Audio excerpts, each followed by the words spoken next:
혹시 간주 찬양 한 곡 할 수 있습니까? 아까 불렀던 찬양 365장 같이 한번 더 했으면 좋겠습니다. 오늘 말씀하고 너무 딱 맞는 찬양이라 또 이렇게 선곡을 해주신 것 같은데요. 마음속에 근심 있는 사람 주 예수 앞에 다하려라. 슬픈 마음 있을지라도 주 예수 깨하여라. 주 예수 앞에 다하려라. 주 우리의 친구니 무엇이나 근심하지 말고 주 예수 깨하여라. 사실 오늘 설교는 여기에 다 있습니다.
제가 은혜를 받습니다.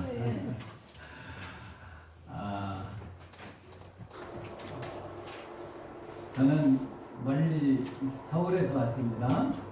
제 소개를 그래도 조금 하는 게 좋을 것 같네요.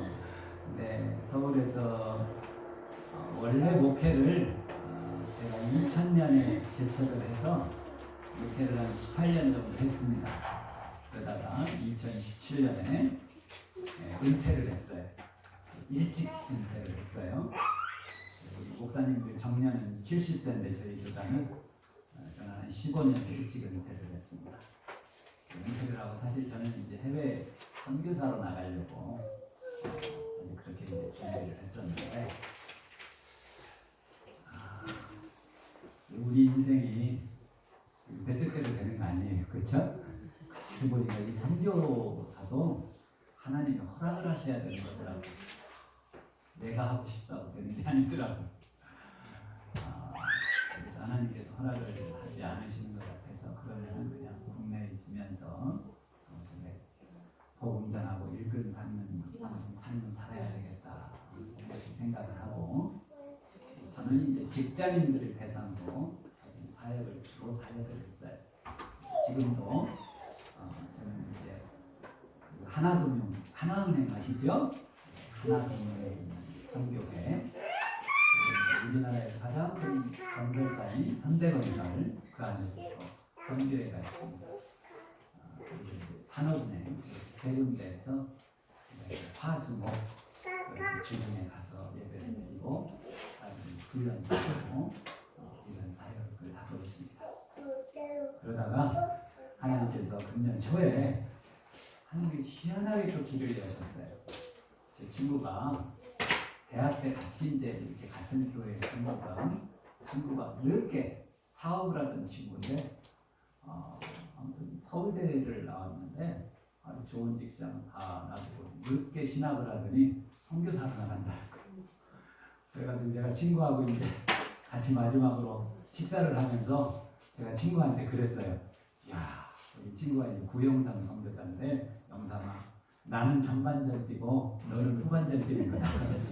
그렇죠? 축구로 치면 전반전 뛰는 선수가 별로 하나님께서 마음에 안 드셨나 보다. 그래서 너는 나와. 그리고 저는 은퇴하라고 그러고 너를 이제 선교사로 보내시나 보다. 열심히 뛰어야 돼. 그런데 이 친구가 파송교회가 없이 나가더라고요. 원래 파송해주겠다는 교회가 있었는데 코로나 때문에 교회 상황이 어려워지었는지 파송을 못하겠다고 해서 파송교회 없이 그냥 나간대. 그래가지고 좀 걱정을 하는 것 같더라고요. 그래가지고 제가 걱정하지 말아라. 그래도 목사로서는 제가 선배잖아요. 그냥 영사가 걱정하지 말아라. 만약에 파송교회가 안 정해지면 연말까지 안 정해지면 내가 다시 개척을 해서라도 너 파송해줄게. 말 잘해야 돼요. 말 잘해야 돼요. 뭐든지 말하는 대로 되게 돼 있어요. 그래가지고 그때 연말까지 기다리니까 파송교회가 안 생겨졌어요. 그래가지고 제가 기도하다가 어떻게 해요? 제가 얘기를 했는데 그렇죠? 그래서 교회를 다시 개척했습니다. 근데 우리 교회는 이런 건물이 있는 교회가 아니라 아이고 은퇴한 사람이 또 다시 또 건물 마련하고 할 수 있겠어요. 다시 돈도 없고요. 가만히 생각하니까 하나님께서 또 생각을 주셔서 인터넷 교회를 시작을 했습니다. 그래가지고 우리 교회는요 움직여요. 그냥 어디 이번 주에는 우리 제주도 가서 예배 드리자. 그래서 집사님 한 가정하고 제주도 내려온 거예요. 또 뭐 언제는 뭐 저 섬에 전라북도 위도라고 하는 섬에도 갔어요. 여름에는. 그래서 마침 또 제주도 내려오게 돼서 저희 형님하고 이제 어떻게 또 통화를 하게 되다가 제주도 내려가게 됐다고 그랬더니 주일날 어디 설교할 때가 있냐. 그래서 아직 안 정해졌습니다. 그랬더니 좋은 교회 있다고 서귀포에 좋은 교회 있다고 소개를 해주겠다고 그렇게 하시더라고요. 그래가지고 제가 이렇게 왔습니다. 오후 2시에는 제가 숙소가 저기 조이랜드라고 하는 펜션인데 거기 2시에 이제 또 우리 교회는 인터넷으로 예배를 드립니다. 아무튼 그런 사람입니다. 오늘 말씀은 사실 단순합니다. 1절의 모든 말씀이 딱 1절 말씀, 예수께서 그들에게 항상 기도하고 낙심하지 말아야 할 것을 비유로 말씀하여. 비유를 이제 2절부터 비유가 기록이 되어 있습니다. 그러니까 1절이 사실은 핵심인 거예요. 근데 이 1절의 내용을 딱 보니까 두 가지예요. 근데 그것도 하나 봅시다. 예수께서 그들에게, 그들이 누구를 얘기할까요? 그들 누구를 의미합니까? 그들. 예수님께서 말씀하실 때에는 사실 대상이 조금씩 다릅니다. 바리새인들, 서기관들, 그러니까 예수님을 좀 받아들이지 않던 사람, 어떻게 하면 예수님을 책잡을까 하는 사람들이 있었습니다. 이 바리새인과 서기관들에게 하시는 말씀이 있었어요. 또 예수님께서 하신 말씀 가운데는 무리들에게 하신 말씀이 있었어요. 예수님을 찾아온 무리들, 많은 사람들. 그리고 또 하나는 예수님께서 제자들에게 하신 말씀이 있습니다. 어떻게 여러분은 바리새인입니까? 아니지요? 여러분 이 시대에 바리새인들이 사실 많지만 여기 계신 분 중에는 현대판 바리새인이 한 분도 없는 줄로 믿습니다. 네. 그리고 또 무리도 아니겠죠.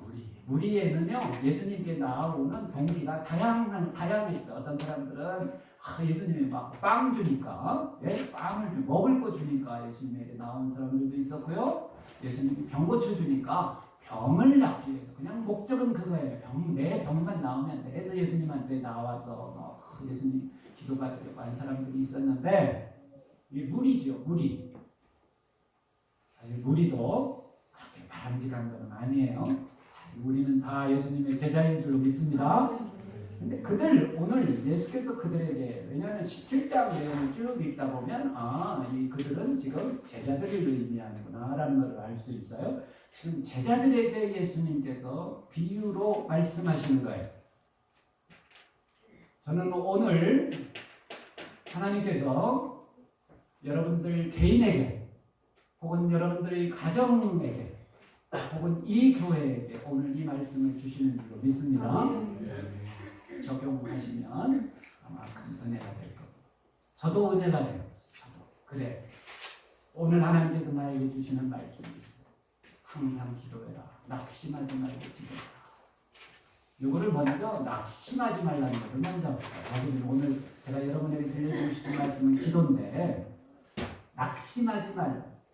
이게 쉬운 성경으로 보면 이 가톨릭하고 우리 개신교가 같이 80년도에 공동으로 성경을 번역한 번역 성경이 있는데 이게 공동 번역인데 공동 번역에서는 이 부분을 뭐라고 해석되어 있냐면 용기를 잃지 말아야 한다. 항상 기도하고 용기를 잃지 말아야. 이런 의미를 갖고 있기를 해요. 여러분 우리가 살다 보면 낙심할 일이 참 많습니다. 여러분 늘 좋은 일만 생기나요? 낙심할 일이 참 많아요. 저도 인생을 가만히 생각해 보니까 참 낙심해가지고 힘이 빠졌던 적이 참 많은 것 같아요. 언제 낙심을 하게 되나요? 내가 생각했던 것보다 힘이 들면 낙심해요. 나는 쉽게 생각했는데 이게 조금만 지내보면 이게 쉬운 일이 아니거든요. 그래서 쉽게 낙심하게 되는 경우가 많이 있죠. 그리고 이제 피곤해합니다. 그리고 내가 세웠던 목표가 쉽게 달성되지 않으면, 내가 기대했던 그런 목표가 달성이 되지 않으면 또 낙심하게 되죠. 특히 낙심하게 되는 경우 저는요 그렇게 생각해요. 어떤 일 때문에 낙심하기도 되지만 사람 때문에 낙심하게 되는 경우가 참 많습니다. 오히려 이런 경우가 더 많아요. 나를 힘들게 하는 사람이 있어요. 이것 때문에 낙심하게 돼요. 여러분이 낙심하게 되면 조금 발전을 하게 되면 낙심에서 멈추지 않습니다. 여기 조금 가면 원망을 하게 돼요. 원망. 그 사람을 원망하게 돼요. 원망이 처음에는 사람을 원망하죠. 나를 힘들게 하는 사람을, 아유 저 사람이 나를 힘들게 하니, 이렇게 하다가 조금 발전되면 누구를 원망하게 됩니까? 하나님께 이게 대상이 또 바뀌게 돼요. 그래가지고 하나님을 원망을 해요. 이스라엘 백성들도 그래요. 이스라엘 백성들도 출애굽을 했을 때 모세가 하나님 말씀 듣고 하나님께서 약속하신 약속의 땅으로 가자. 그래가지고 그냥 어려운 끝에 아무튼 출애굽을 했잖아요. 출애굽을 했는데 이게 막상 딱 출애굽을 하니까 이게 쉬운 게 아니에요. 쉬운 일이 아니에요. 광야란 말이에요. 뭐 물도 없고 그러니까 이제 대번에 누구를 원망합니까? 모세를 원망합니다. 근데 이게 모세를 원망하는 거지만 사실은요 그 이면에는 하나님을 원망하는 게 딱 있는 거예요.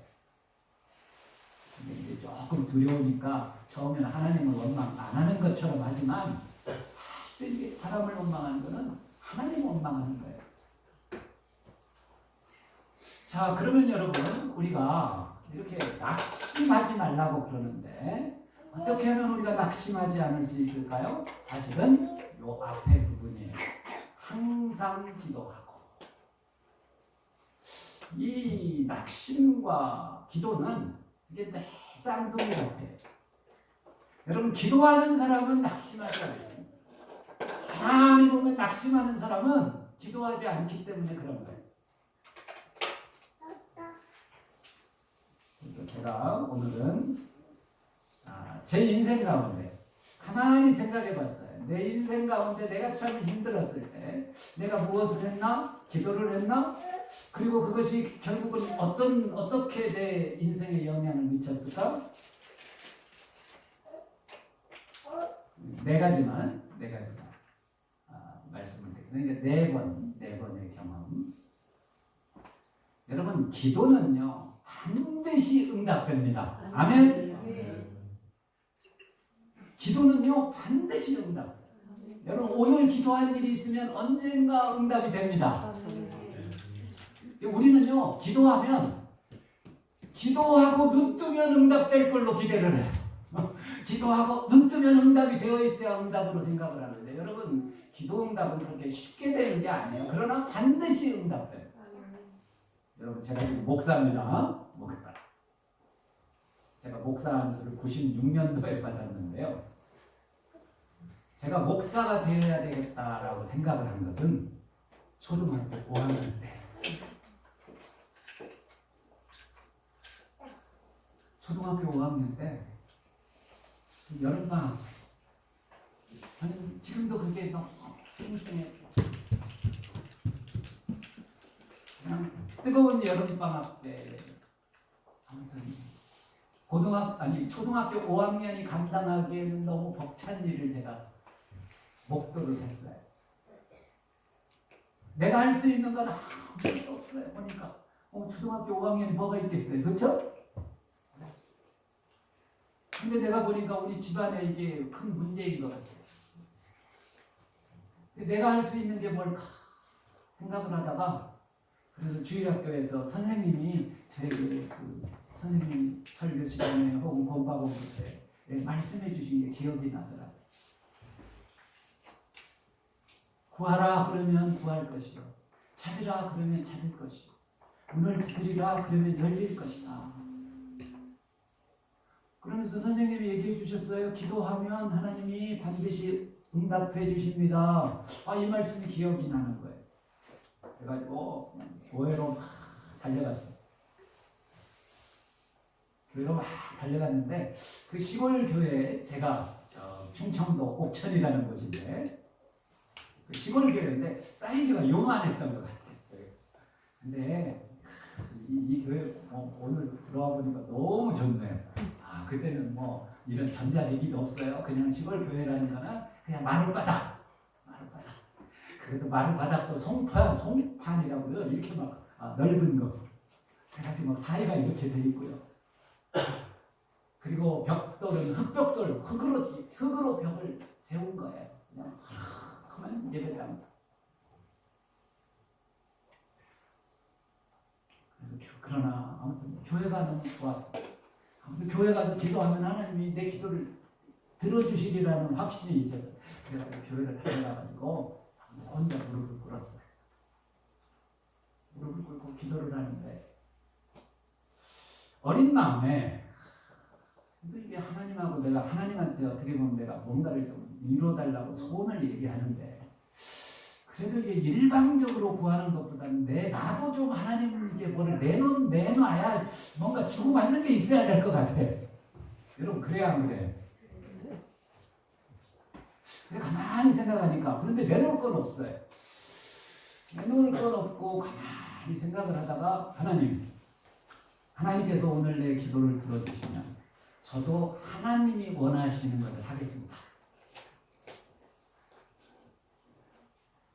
그래서 또 가만히 생각해봤어요. 하나님이 원하시는 게 뭘까? 내가 그러면 하나님이 원하시는 삶을 사는 게 하나님하고 그래도 좀 주고받는 것 같아요. 그래서 가만히 생각하니까 하나님이 원하시는 삶이 뭘까?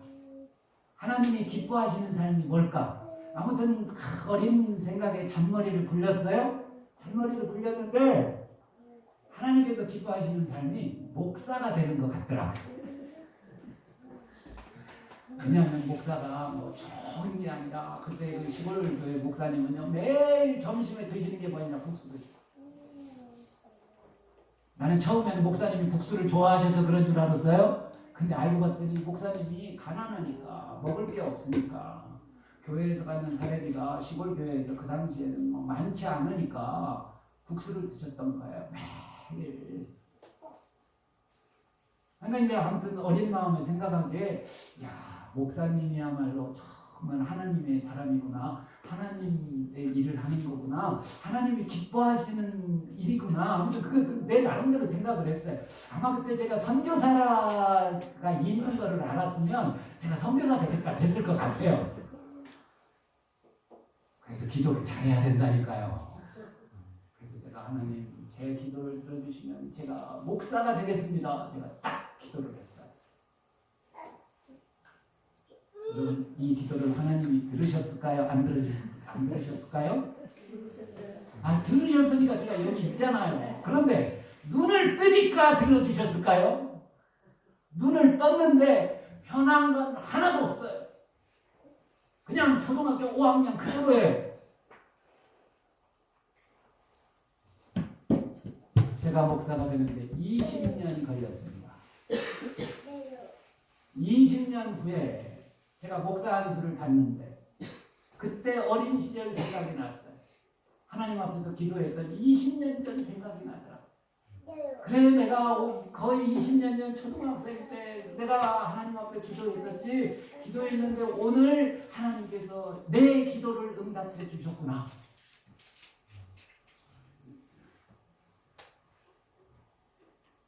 여러분 우리가 기도하면 우리 기도는 20년 후에라도 하나님 반드시 들어주십니다. 아멘. 20년 후가 아니라 여러분 내가 죽어서라도 사후에라도 기도를 응답해 주시는 분이 하나님이세요.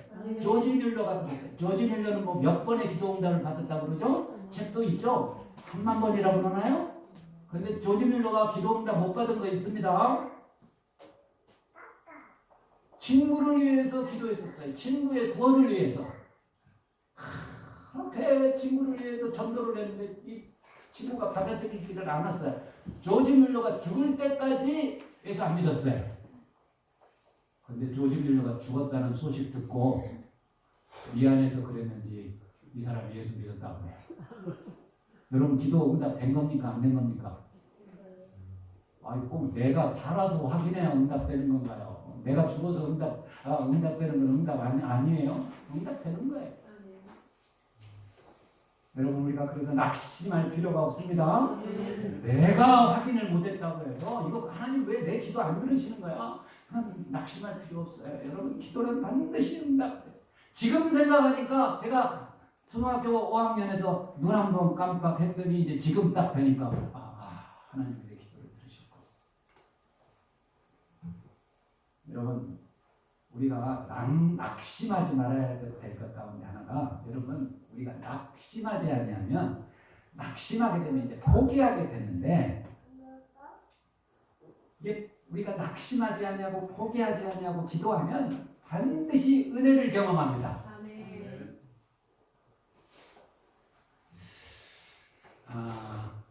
오늘 여기 보니까 우리 대한학교가 있고 대한학교 학생들이 지금 많이 계신 것 같은데 저도 대한학교 출신입니다. 써있지 않아요? 대한학교 출신들은 달라요. 다 보면 저는 딱 보면 알아요. 대한학교 사람들은요 착해요.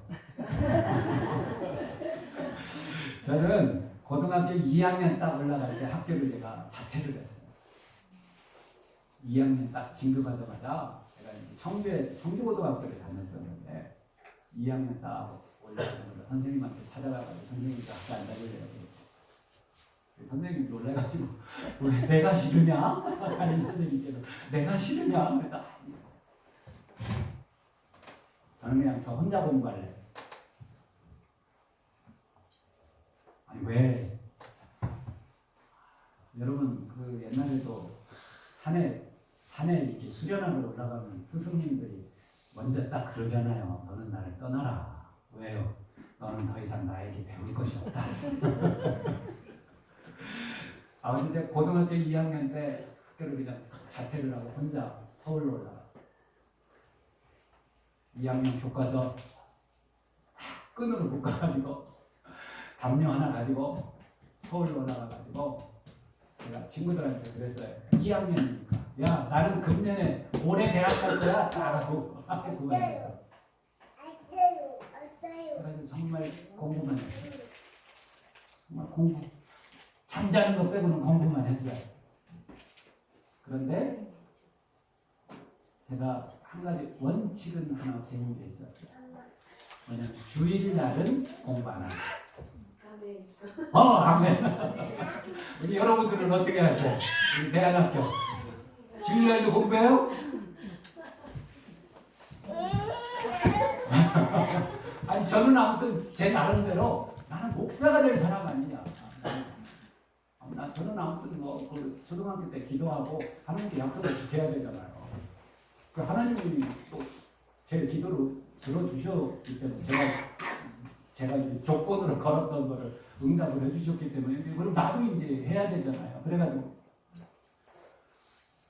주일날은 아무튼 공부를 안 한다 해가지고 오전에는 선교단체에 가서 CCC라고 하는 한국 대학생 선교회라고 하는 그게 이제 정동이라고 하는 곳에 있었는데 거기 가서 오전에 예배를 드리고 거기서 이제 점심 먹고 이제 제가 있던 독서실에서 지냈는데 독서실로 돌아왔는데 공부를 안 하겠다고 딱 이렇게 하니까 매일 이제 뭐 성경 읽고 뭐 이렇게 시간을 보냈는데 그래서 이제 성경을 많이 배우고 싶었어요.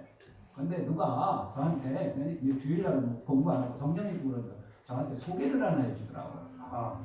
대학 교수님이 서울대학 교수님인데 서울에 테헤란로라고 있습니다. 그 당시에는 이제 막 개발을 할 때 테헤란로에 어디 번지수를 딱 가르쳐 주면서 여기 주일날 저녁 7시에가 성경 공부를 가르쳐 준대. 성경을 가르쳐 준대요. 그래서 이제 너도 거기 가서 한번 배워보면 좋을 것 같다 얘기를 하더라. 그래가지고 아무튼 촌놈이 정말 뭐 충청도 촌놈이죠. 촌놈이 이제 아무튼 그 주소 하나 가지고 지금처럼 이게 스마트폰에 내비게이션이 되면 얼마나 좋아요, 그렇죠? 이거만 딱 찍으니까 그냥 동산이 교회도 딱 데려다 놓던데. 근데 그때는 뭐 이런 게 없잖아요. 그래가지고 1시간을 넘게 헤맸어요. 그냥 뭐 서울이라는 데가 그렇죠. 그 번화가의 도시에 돌고 돌아도 한참 뭐 한 20분 헤매다가도 딱 보니까 원위치야. 그래가지고 1시간 넘게 이렇게 헤매다가 이제 포기를 해야 되겠다. 집에 가야 되겠다. 이제 내 숙소로 가야 되겠다. 그러고 이제 가려고 딱 돌이키려고 하는데 딱 눈에 딱 들어오는 거야. 근데 시간 보니까 이미 강의 시간도 1시간이 지났어요. 여러분 어떻게 1시간이 늦었어도 가야 됩니까? 아니면 집으로 가야 됩니까? 저도 집으로 가려고 했죠. 집으로 가려고 하다가 그런 생각이 드는 거예요. 그래도 여기까지 왔는데 5분이라도 내가 한번 참석해보고 장소라도 한번 확인을 해야 되겠다 해가지고 아무튼 그 건물로 들어가서 거기 2층에서 하는 데인데 2층에 제가 딱 들어갔어요. 그랬더니 거기도 좀 여기 지금 이 사이즈하고 비슷해요. 근데 이제 강의실 책상만 이렇게 보여요. 강의실 책상만 놓여 있어서 제가 이제 아직 그 뒷문을 열고 싹 들어가니까 사람이 꽉 찼어요. 그리고 이제 뒤에서 이제 안내하시던 분 같아요. 이 안내하시던 분이 저를 한번 딱 째려보더라고요. 왜요? 아니 이제 끝날 때 들어오는 사람이 어디 있어요? 저를 한번 째려보더니 간이 의자 있죠. 간이 의자. 이렇게 등받이 없는 간이 의자를 구석에다가 하나 놔주더라고요. 그래가지고 이제 아무튼 들어갔어요. 들어가서 그 간이 의자에 딱 앉아서 정확하게 정말 한 5분 정도 이렇게 하시더니 강의를 끝내더라. 오늘 강의는 여기까지 하겠습니다.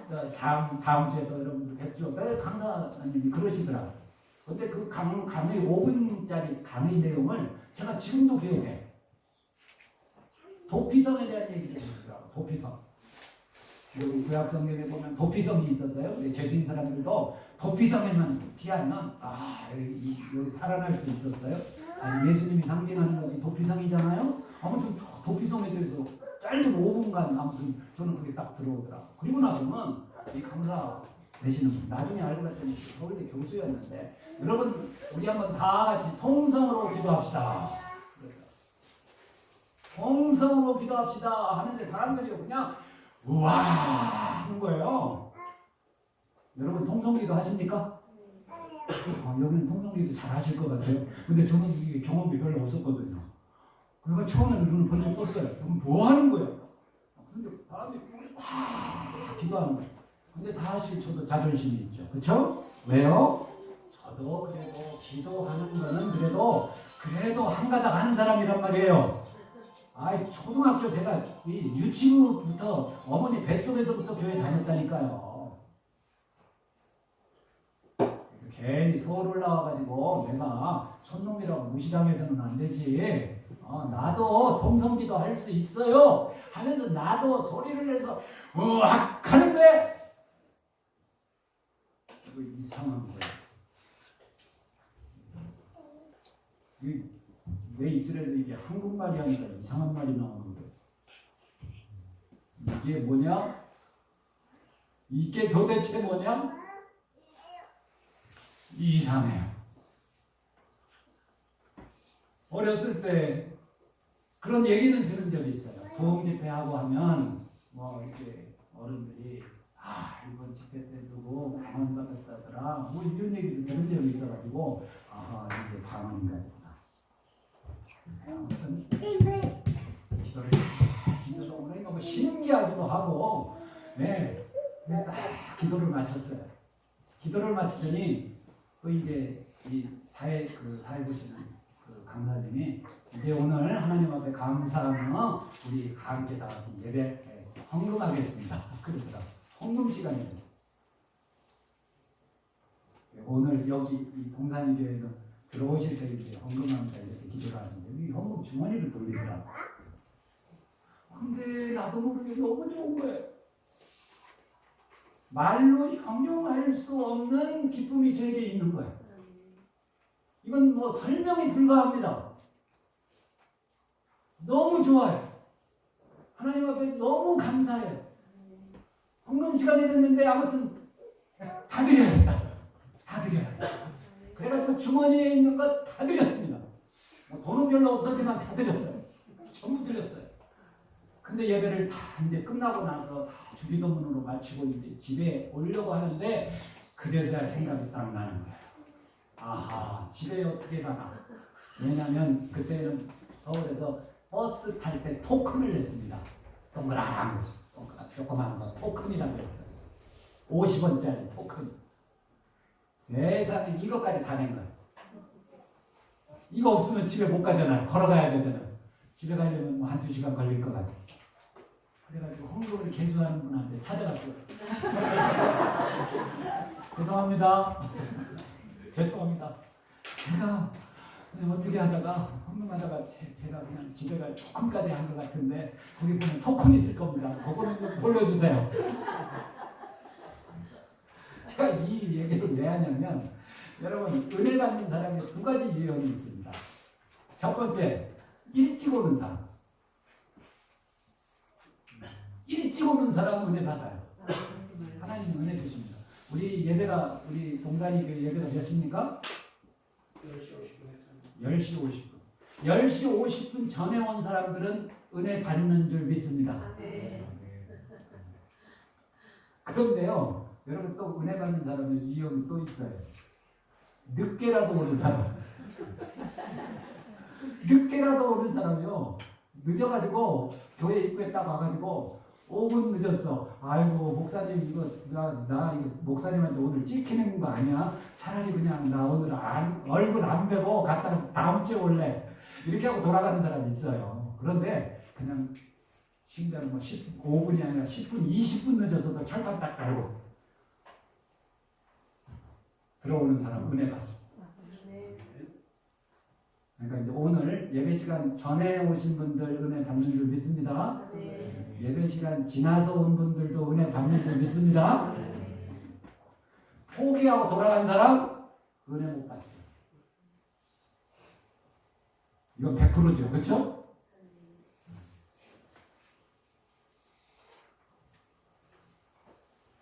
가만히 생각하니까 정말 그 시간이 그 사건이 저에게는 너무 중요한 사건이었어요.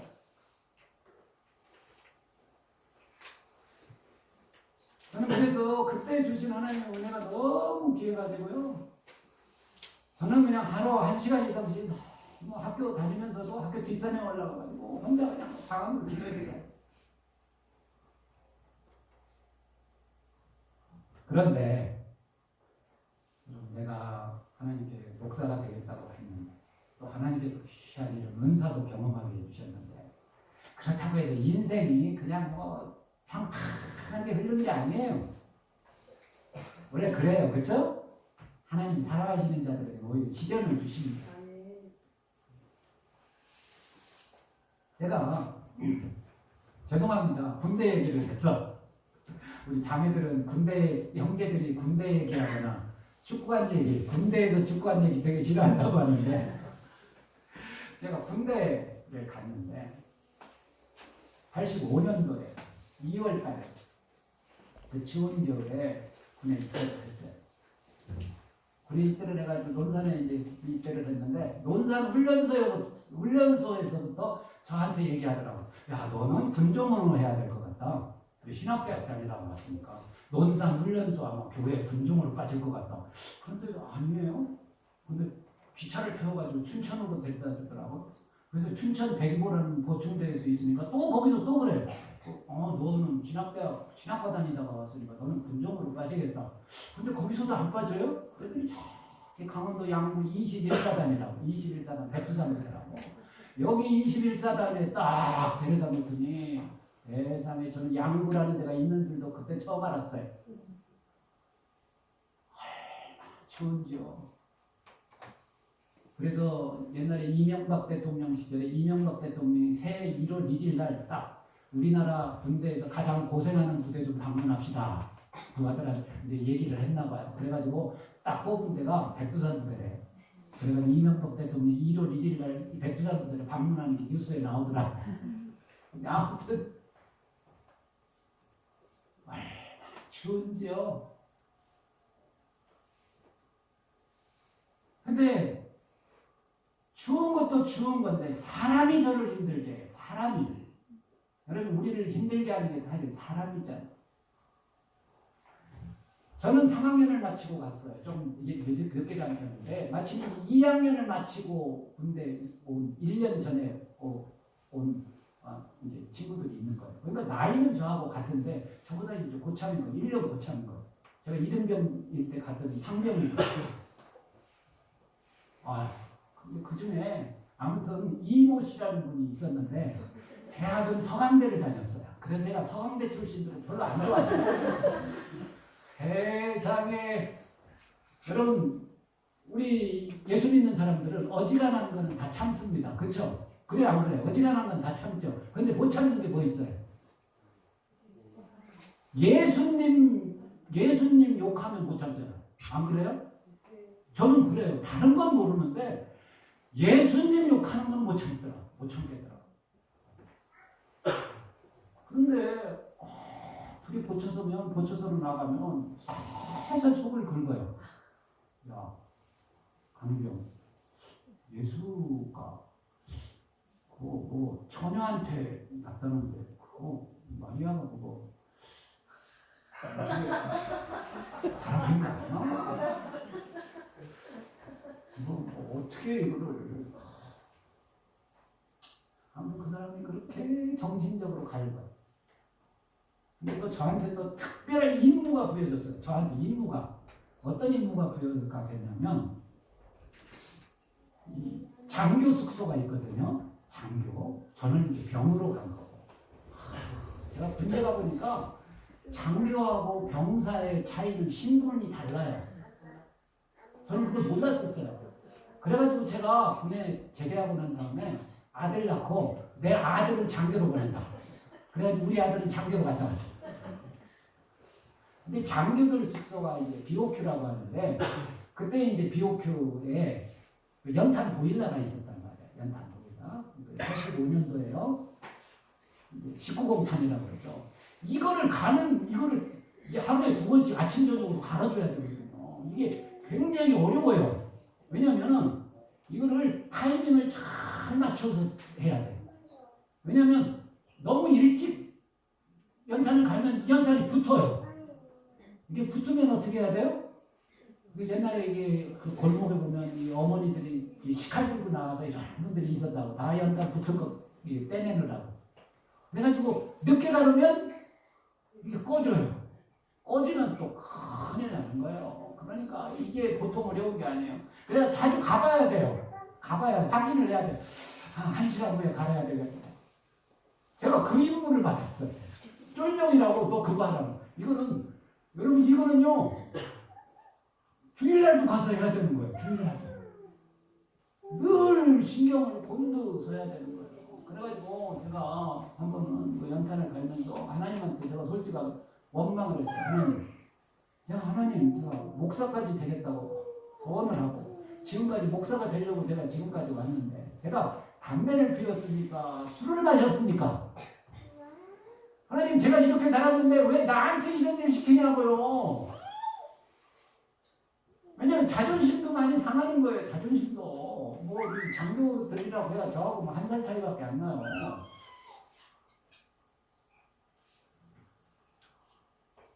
그러니까 주일날 때도 뭐 주일날 오전에 예배 드리고 오후에도 이제 이거 신경 쓰느라고 뭐 다른 병사들은 다 축구하고 있는데 나는 이제 연탄불 가려 가야 되는 거예요. 여러분 신세가 처량합니까? 아니면 잘 된 겁니까? 그래가지고 하루는 주일날 오후에 이제 연탄 갈고 내원관으로 이렇게 올라가다가 다른 사람들은 막 축구하고 있어. 근데 이게 이미 팀이 돼가지고 나는 껴들 수가 없어요. 그래가지고 이제 교회로 들어갔어요. 교회로. 근데 교회가 그냥 옛날 군인 때는 그냥 교회가 그냥 콘센트라고 그러죠. 그냥 양철로 된 그런 둥그란 그런 데를 교회로 쓰고 있었는데 여기에 이제 들어가가지고 여기서 내가 좀 기도라도 하고 내가 여기서 좀 고참들 눈치 안 보고 좀 쉬다가 올라가야지 하고 이렇게 보니까 이제 그 창문이 하나 이렇게 나 있어가지고 거기를 햇빛이 이렇게 들어오더라고요.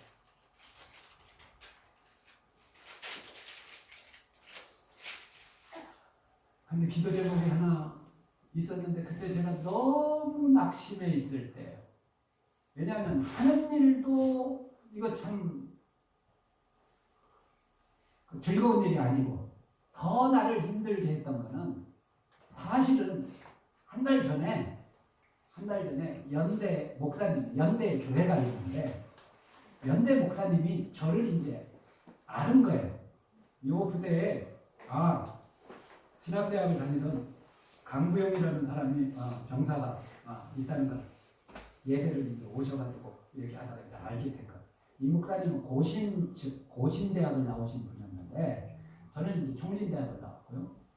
근데 아무튼 이 목사님이 한 달 전에 저한테 뭐라고 얘기했었냐면 강영재 연대 군종이 2달 후에 전역하니까 내가 강영재 연대 군종으로 부를게 딱 그러시더라고요. 여러분 할렐루야? 할렐루야죠. 그러죠. 연탄을 갈아도 교회 연탄을 갈아야지. 얼마나 막 그런 생각, 그리고 사람도 막 괴롭히고. 이게 그냥 하나님께서 주신 축복이라고 아무튼 그럼 그렇지. 하나님께서 그렇지 나를 인도를 하시지. 그래가지고 이제 막 희망에 차 있었는데 그 전주에 목사님께서 오셔가지고 강영재 내가 그 연대 군종으로 부르려고 연대 인사과장한테 얘기를 했더니 연대 인사과장이 이 사람은 안 된대. 아니 왜요? 저만한 사람이 어디 있어요? 네?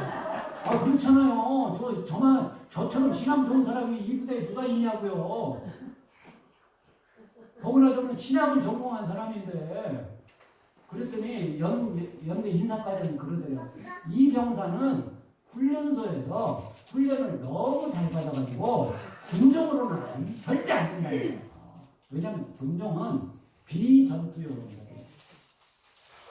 근데 제가 훈련소에서요.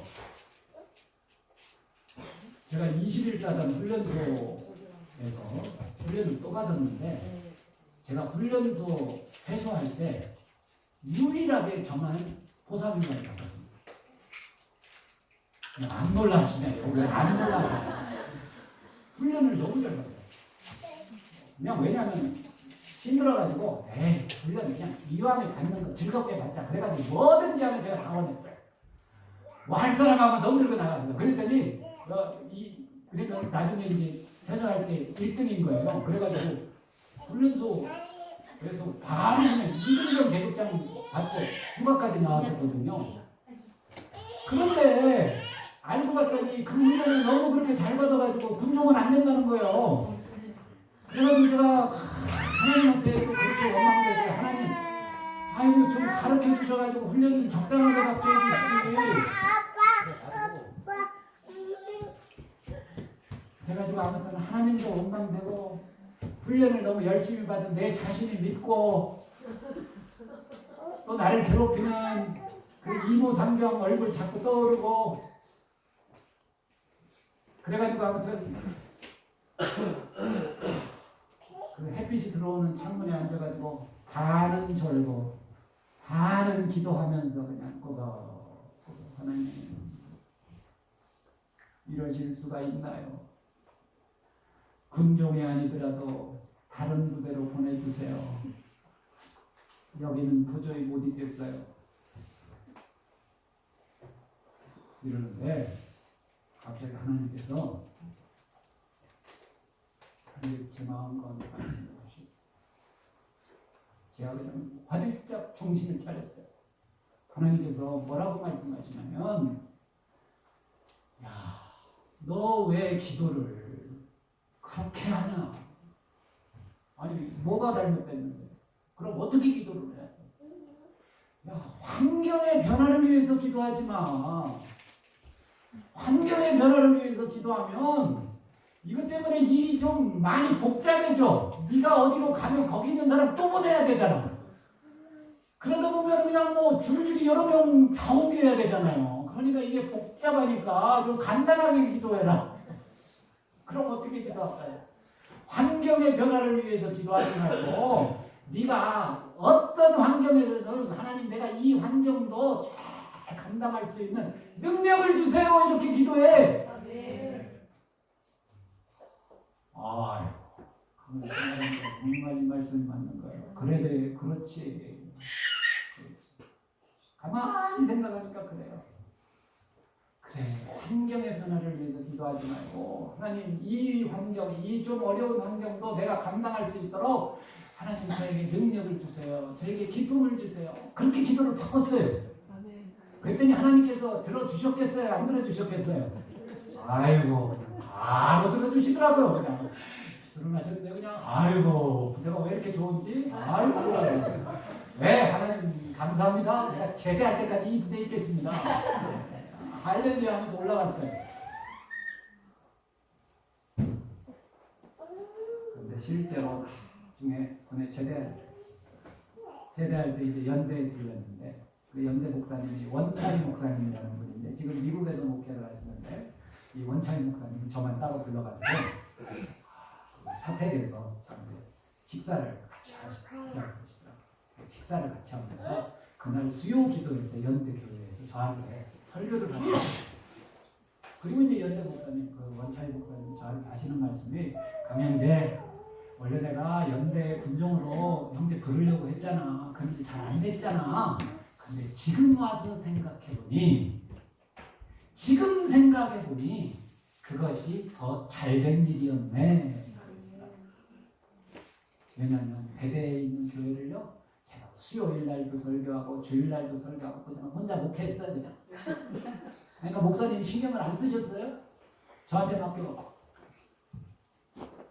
그러니까 목사님이요 그 교회는 신경을 안 쓰고 다른 부대 신경 쓸 수 있었잖아. 그러니까 결과적으로 지금 생각하니까 이것이 더 유익했다는 거예요. 하나님 나라를 위해서 더 유익했다는 거예요.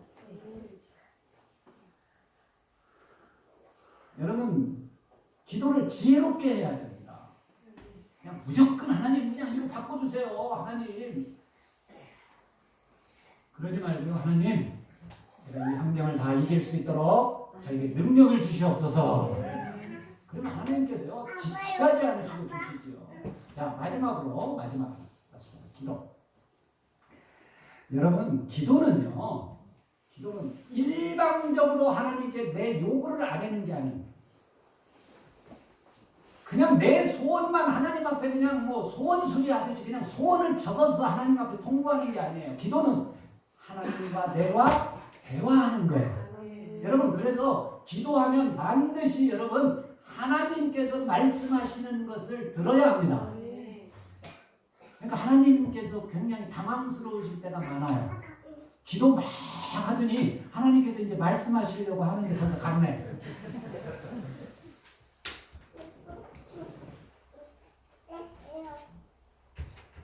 여러분, 우리가 예배 드릴 때도요, 성령님께서 순간순간 우리에게 감동해 주시는 게 있어요. 이거를 자꾸 연습하셔야 돼요. 이 연습을 자꾸 하면 더 하나님의 음성이 선명해지고 분명해지고 또 자주 말씀하시고 그러세요.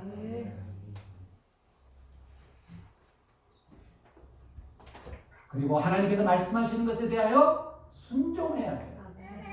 하나님께서 말씀하셨는데 순종하지 않으면 다음에 얘기해도 하나님께서 말씀하셔도 순종 안 할 거니까 굳이 또 말씀하실 리가 없죠. 자꾸 이것이 반복되어지면, 이것이 연습되어지면 여러분 이것이 우리의 삶이 될 수 있단 말이에요. 그러니까 순간순간 하나님께 기도하고 하나님 말씀하신 것을 듣고 순종하고 이것이 순환이 돼야 되죠. 여러분, 제가 정말 어린 시절에 목사가 되겠다고 하나님 앞에 서원하고 20년 만에 목사가 됐어요. 그리고 교회도 개척했어요. 잘 됐을까요? 안 됐을까요?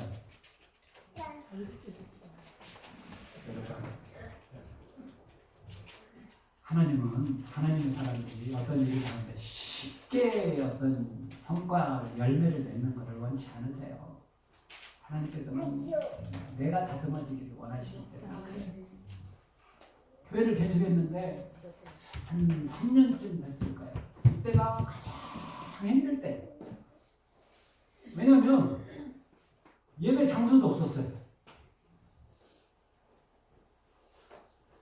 예배 장소도 없고, 그러니까 이제 주일날만 어디 그냥 복지관 교실을 하나 매주 10만 원씩 지불을 하고 2시간씩 썼어요. 그러면서 이제 예배를 드릴 거예요.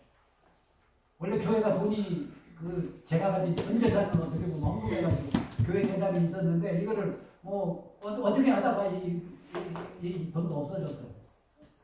그래가지고 이제 어디 건물을 얻을 수도 없고, 아무튼 제 목회 중에 가장 낙심할 때인 것 같아요.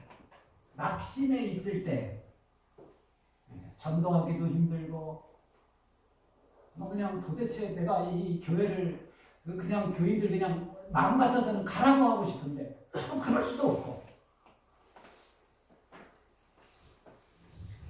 그래가지고 하루는 토요일날 친구 선교사님이 필리핀에서 선교하시던 우리 친구 선교사님이 와가지고 전화가 왔어요. 강목사님 나 잠시 귀국했습니다. 그래요? 그러면 선교사님 잘 됐습니다. 내일 우리 교회 오셔서 설교 좀 해주세요. 이거는 사실 내가 설교하기가 힘들어가지고 설교하기 너무 힘든 거예요. 그래가지고 아무튼 주일날 선교사님이 오셔서 말씀을 전해주시는데 여기 우리가 선교사님 말씀 그래가지고 아무튼 내가 은혜를 너무 많이 받았어. 근데 설교 말씀 가운데 성령께서 저에게 말씀하시는 거예요. 뭐라고 말씀하시냐면, 야, 오늘 니네 교회 오늘 헌금은 이 선교사님 다 드려라. 목사님 오늘 그러라는 거 절대 아닙니다. 성령의 음성을 잘 들어야 돼. 아무튼 선교사님, 저는 선교사도 아니고 목사잖아요. 아무튼 그런 감동이 있다고 하더라고요. 그래서 아멘. 그리고 이제 혼자서 딱 생각하고 예배를 마친 다음에 우리 재정 집사님 보고 집사님 오늘 헌금 얼마 나오나요? 딱 물으면서 제 머릿속에 머리가 탁 굴러가는 거예요. 뭐라고요? 오늘 헌금 너무 많이 나오면 안 되는데. 교인들도 생각 없이 오늘 헌금 다 한 거 아니야? 참 그렇습니다. 네, 제 믿음이 그래요. 그 생각이 딱 들더라. 오늘 헌금이 너무 많이 나오면 안 되는데. 그때 우리 교회 재정이 200만 원 있었어요. 교회 전체 재정이. 그랬더니 집사님이 68만 원 나왔습니다. 그러더라고요. 딱 계산하니까 평균이에요. 할렐루야. 평균. 많으면 아까워서 내가 못 드릴 텐데, 이 정도면 내가 드릴 수 있지. 딱 하고서 집사님한테 얘기를 딱 하는데, 내 머릿속에는 뭐예요? 내 머릿속에는 오늘 하나님께서 나에게 이렇게 말씀하셨으니까 오늘 한번 우리 선교사님 다 드려야지 이런 생각을 갖고 있는데 입에서는 이상한 말이 나와요. 뭐라고요? 집사님 20만 원만 챙기셔서 선교사님 드리세요. 참 이게 순종하는 게 쉬운 게 아니에요. 머리로 생각해도 이제 순종하는 게 이제 특히 돈과 물질 같은 경우는 그래요. 이거 누가 보고 계세요? 하나님이 보고 계신데 얼른 뒤돌아섰어요. 저는 집사님 20만 원 챙겨서 20만 원만 챙겨서 우리 선교사님 차비로 좀 드리세요 하고서 딱 돌아서서 제가 진짜 한 5발자국 딱 이렇게 걷는데 제 뒤통수에서 하나님께서요 책망하시는 소리가 그냥 제 마음속에 그냥 들리더라고요. 뭐라고요? 네가 목사냐? 네가 목사냐? 아이고. 그래가지고 제가 그냥 하나님의 책망을 듣고 제가 얼른 돌아서가지고 집사님한테 가가지고 집사님 이 1,000원짜리 10,000원짜리 다 바꾸세요. 현금이 막 1,000원짜리도 있고 그렇잖아요. 1,000원짜리 10,000원짜리도 다 바꾸세요. 68만 원인데 집사님 2만 원 채워가지고 70만 원 만들어서 선교사님 다 드립시다. 집사님, 재정 집사님은 그냥 영문도 모르고 그냥 예 알았습니다. 이런 거 보면 우리 집사님들이 믿음이 더 좋아요. 저보다.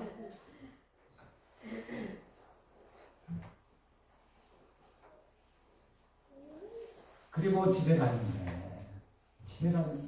여러분 기쁠까요? 슬플까요? 집에 가는데 너무 좋은 거예요. 설명할 수 없는 기쁨이 제 안에 있는 거야. 그래. 내가 그래도 부족하지만 처음에는 불순종했지만 그래도 순종했다. 순종했다. 얼마나 좋은지. 그런데 갑자기 집에 가는데 전화벨이 하나 딱 울리는 거예요. 전화벨이 전화벨이 울려서 받았더니 마침 외환은행에 근무하는 형제인데 이 월락이라고 하는 형제인데 외환은행 다니면서 사랑의 교회를 다니고 있었어요. 근데 갑자기 목사님 주일날 웬일이야? 그런데 목사님 교회 계좌번호 좀 가르쳐 주세요. 왜? 목사님 오늘 희한하게요. 제가 우리 교회에서 헌금을 하려고 감사 헌금을 하려고 하는데 갑자기 목사님 교회 생각이 나는 거예요. 그래가지고 우리 교회에다가 절반하고 목사님 교회 절반 하려고요. 그래가지고 할렐루야. 이제 궁금한 게 뭐예요? 얼마일까? 70만 원 내가 선교사님 주셨는데 70만 원 주시는 건가? 근데 그게 얼마인데요? 그랬더니 원래 100만 원 하려고 그랬는데 50만 원씩 나눠서 드리는 건가? 근데 가만히 생각하니까 원래 내가 20만 원 하고 정확히 그 50만 원이잖아요.